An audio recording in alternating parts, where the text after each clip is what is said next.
Bom, hoje a gente vai falar mais uma vez sobre saúde mental, assunto que a gente aqui no programa, claro, considera muito importante. Só que dessa vez a gente vai falar sobre a saúde mental das crianças e dos adolescentes. Como está a cabeça deles depois de mais de um ano de pandemia, sem ir para a escola ou indo muito menos, sem ter aquele contato próximo com os amigos? E olha que a gente está falando das crianças que têm estrutura para acompanhar as aulas de casa.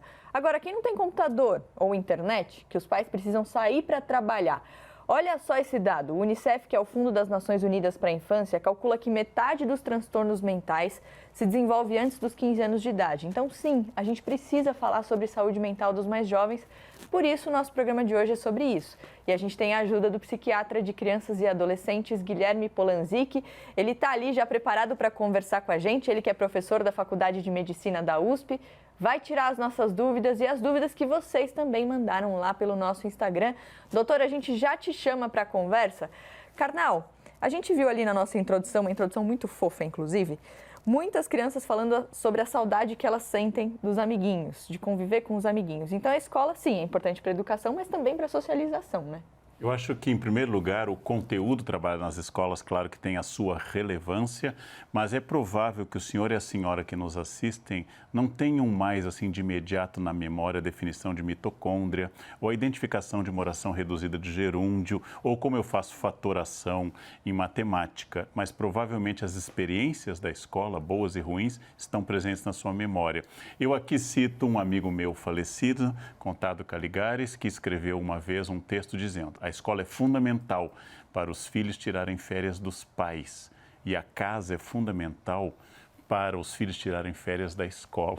Por isso que não é bom que a escola mande muita coisa para fazer em casa e não é bom que os pais estejam muito na escola, apenas o suficiente. É um espaço de respiro. E tente imaginar em casa, se está difícil para nós, racionais, adultos, imagine para uma criança que não capta exatamente o que está acontecendo, está presa em casa, independente das condições, uma situação atípica e estressante. E para encerrar, a estatística está certa. Eu pertenço aos 50% que desenvolveram problemas psíquicos depois dos 15 anos. Até os 15 eu era um amor de criatura. Depois é que eu tive problemas. Eu quero saber onde você se perdeu, Leandro Karnal. Eu não sei, foi a adolescência em diante. A faculdade foi uma piração total. Estou tentando reencontrar minha paz, faço 60 daqui a 2 anos e é minha meta. Nossa, daqui a 2 anos vai ter festa, hein? Vai ter festa, exatamente. A gente vai organizar, ele só vai aparecer. Gabi, você já falou várias vezes aqui sobre como a saúde mental pode custar muito para o sistema público também. Vendo esse dado que o Karnal até recuperou, né, o dado do Unicef, dizendo que metade dos transtornos se desenvolve antes dos 15 anos, é mais um alerta para a gente ficar de olho nos mais jovens, né? Claro, acho que a gente precisa pensar na pandemia com a complexidade que o assunto traz. Então, quando a gente pensa nesse tempo que ficamos isolados, o Karnal até fez uma observação que é muito pertinente de falar como é que a criança vai lidar com aquilo. A gente aprende durante as nossas experiências na vida e quando acontece alguma coisa, você já deve ter tido a sensação de que você soube lidar melhor com uma situação porque você já tinha as ferramentas emocionais para entender aquilo. Essa é a diferença. Então, você tem crianças que estão vivendo trancadas com pais que estão enfrentando problema no emprego, problema também do isolamento, a saúde mental também prejudicada, eventualmente uma crise financeira na casa, uma necessidade de se mudar, a dificuldade de lidar com a tecnologia, enfim, está todo mundo muito perturbado. E aí você vai ter os pais prejudicados, as crianças prejudicadas, a pandemia que se prolonga por mais tempo do que precisava se a gente tivesse feito uma gestão mais eficiente, né, do combate ao coronavírus. A gente atrasou a vacinação.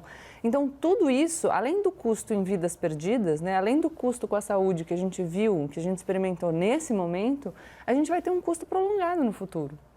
Como é que a gente vai atender esses pais e essas crianças e adolescentes?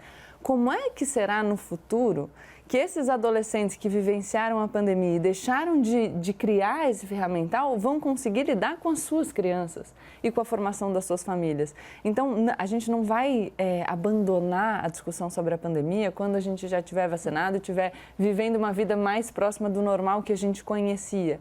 A gente ainda vai estudar os efeitos desse período que a gente viveu por muitos e muitos anos, porque a gente vai ter que avaliar os efeitos imediatos e os efeitos não imediatos, aqueles que vão se prolongar no tempo, os de longo prazo.